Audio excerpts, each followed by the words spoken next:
meus amores, como é que vocês estão? Vocês estão bem? Estão se cuidando direitinho?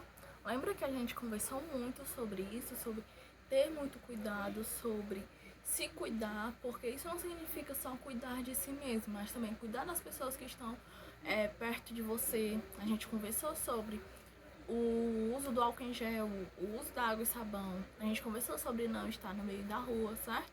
Então eu espero que vocês estejam se cuidando bem direitinho, tá? Para que em maio a gente possa, né, se Deus quiser, Deus permitir, voltar às nossas aulinhas normais, tá? Vamos lá. Com a tia Gabi, vocês estudaram o capítulo 1 e 2, né? Que foi lendas e mitos e contos, certo? Lendas, mitos e contos. E agora, no capítulo 3, a gente vai iniciar crônicas, tá? Hoje eu vou dar uma pequena introdução sobre esse assunto e na próxima semana eu vou fazer uma correção sobre os TDs e a atividade do livro que eu vou deixar com vocês. E quando a gente voltar, a tia Gabi vai dar continuação a esse assunto, ok? Aqui é só mesmo uma introdução para que vocês não fiquem sem assunto, para que vocês não fiquem no tédio, para que vocês não fiquem ansiosos, para que vocês não fiquem sem fazer nada praticamente, ok? Então, as atividades e o TD eu vou deixar depois com a tia Edilane e ela vai passar direitinho para vocês, ok? Vamos lá, gente. O que são as crônicas? Nas lendas e nos mitos, vocês vão ter uma infinidade de coisas mágicas, né? Pessoas com superpoderes ou pessoas abençoadas com superpoderes, coisas que fogem totalmente da realidade, coisas mágicas, tá? Nas crônicas não tem nada a ver com isso. Claro que não é um texto jornalístico, né? Um texto noticiário, por exemplo, num debate, não é. Mas também não é algo fictício, tá? As pessoas que estão na crônicas, elas são pessoas normais, como eu e você, como seu pai, sua mãe, certo? São pessoas normais, que vivem suas vidas normais, mas que uma pequena coisa acontece e essa coisa se torna muito, muito, muito grande, tá? As crônicas, qual é o principal objetivo da crônica, meu povo? É fazer com que o leitor pense sobre o cotidiano, sobre a vida dele a partir de um pequeno acontecimento banal, tá? Como assim? É o seguinte, o escritor, ele vai escrever sobre uma pequena coisa banal, né? Sobre uma coisa, um fato que aconteceu, poderia ter acontecido com qualquer pessoa, mas para fazer o leitor refletir sobre aquilo, certo? É muito engraçado pensar sobre isso, por quê? Porque as crônicas, antigamente, vocês podem ver lá no capítulo 3 de vocês, elas só poderiam ser escritas pelos reis, ou pelos príncipes, ou pelos servos do rei, tá? Pessoas da realeza e para contar histórias, né, sobre a realeza, sobre dominação de reino, sobre fuga de, enfim, captura de presos pelos reis, enfim. Hoje não. Hoje qualquer pessoa pode escrever uma crônica sobre qualquer coisa, tá? É tanto que se você for procurar na internet hoje, já deve ter várias crônicas sobre o momento que estamos passando, tá? É um texto subjetivo e o tom do autor, ele pode variar. Como assim é um texto subjetivo? O que o autor quer dizer está, na verdade, entre linhas. Ele não vai dizer ali literalmente, tá? Ele vai dizer através de metáforas ou através de um modo subjetivo mesmo, certo? Ele não vai dizer escancaradamente.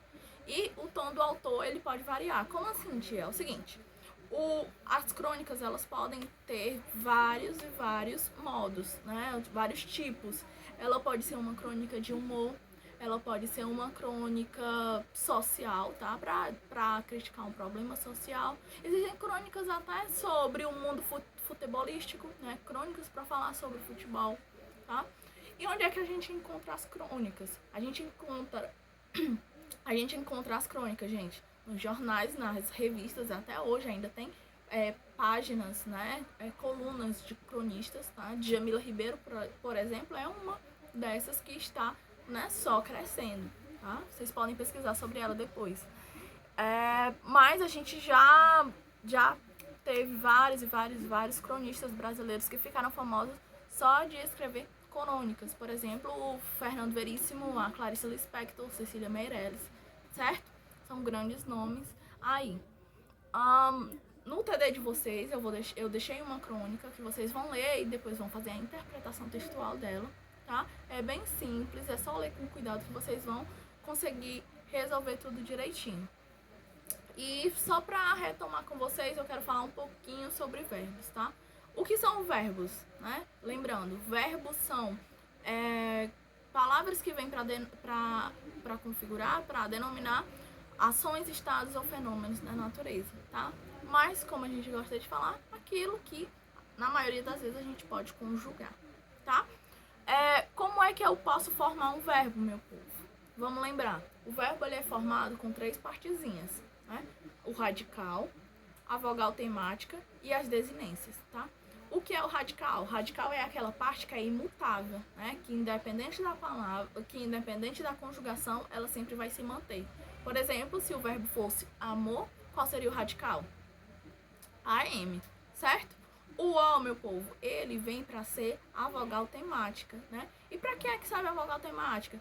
Para indicar qual é a conjugação do verbo. Lembrando que a gente tem 3 formas de conjugação de verbos, né? E o R, ele vem para ser a desinência, tá? Lembrando que as desinências, elas indicam modo, tempo, número e pessoa, tá? E quais são os modos verbais que a gente tem? A gente tem o indicativo, o subjuntivo e o imperativo. Qual é a diferença dos 3? Vamos lá. O indicativo, ele indica certeza, é alguma coisa que certamente irá acontecer. O subjuntivo, aquilo que demonstra uma possibilidade, uma dúvida, né? Talvez aconteça, talvez não, tá?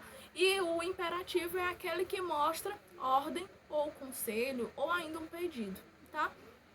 E os tempos, gente? Basicamente, a gente tem o presente, pretérito e o futuro. Mas dependendo do modo, né? Modo indicativo, modo subjuntivo, modo imperativo, aí você vai ter o pretérito mais que perfeito, o futuro composto, o futuro simples, certo? Depende do seu tempo, do seu modo, ok?